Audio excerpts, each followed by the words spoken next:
इस अमृत काल का आह्वान है, इस अमृत काल का आह्वान है मुक्त मातृभूमि को नवीन प्राण चाहिए, नवीन पर्व के लिए नवीन प्राण चाहिए। मुक्त गीत हो रहा नवीन राग चाहिए, नवीन पर्व के लिए नवीन प्राण चाहिए।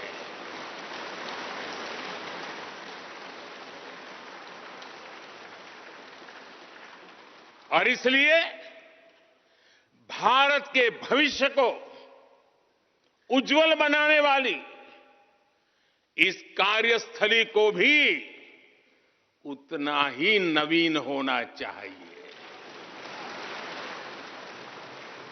आधुनिक होना चाहिए।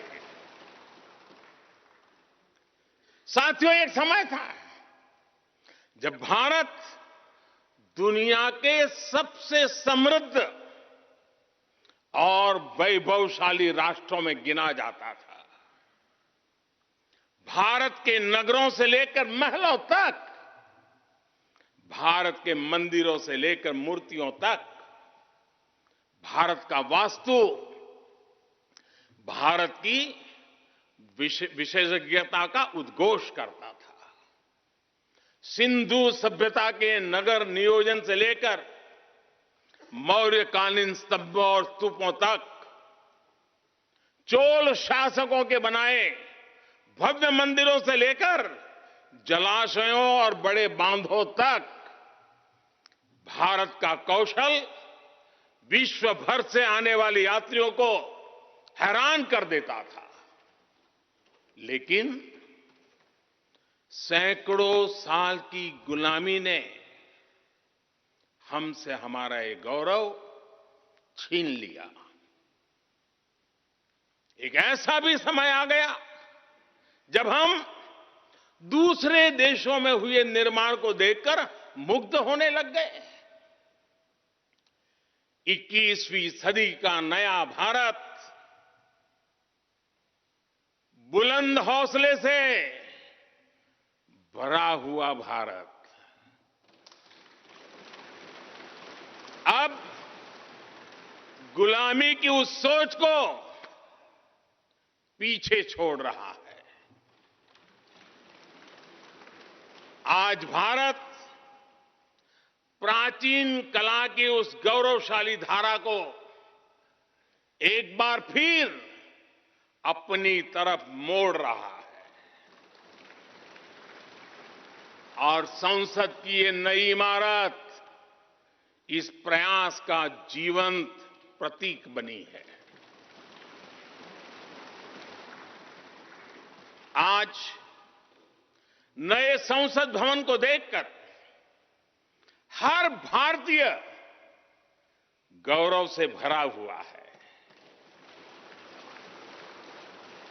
इस भवन में विरासत भी है, वास्तु भी है,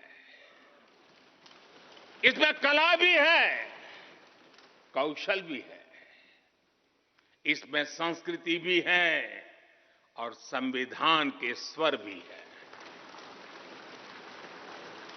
आप देख रहे हैं कि लोकसभा का आंतरिक हिस्सा, यहां भी देखिए, यहां भी देखिए, राष्ट्रीय पक्षी मोर पर आधारित है।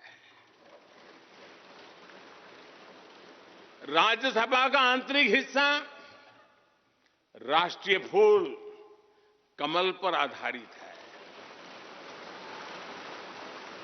और संसद के प्रांगण में हमारा राष्ट्रीय वृक्ष बरगद भी है। हमारे देश के अलग अलग हिस्सों की जो विविधता है, इस नए भवन ने उन सबको समाहित किया है। इसमें राजस्थान से लाए गए ग्रेनाइट और बलुआ पत्थर लगाए गए हैं। ये जो लकड़ी का काम आप देख रहे हैं ना, वो महाराष्ट्र से आई है। यूपी में भदोही के कारीगरों ने इसके लिए अपने हाथ से कालीनों को बुना है। एक तरह से इस भवन के कण कण में हमें एक भारत श्रेष्ठ भारत की भावना के दर्शन हुए।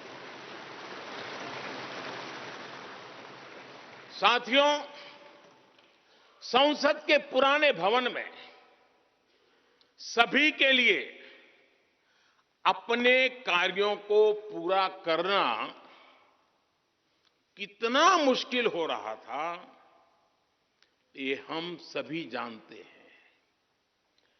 टेक्नोलॉजी से जुड़ी समस्याएं थी, बैठने की जगह से जुड़ी चुनौती थी।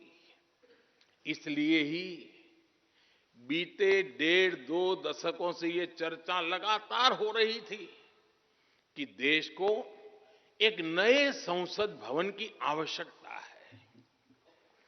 और हमें ये भी देखना होगा कि आने वाले समय में सीटों की संख्या बढ़ेगी, सांसदों की संख्या बढ़ेगी, वो लोग कहां बैठते हैं?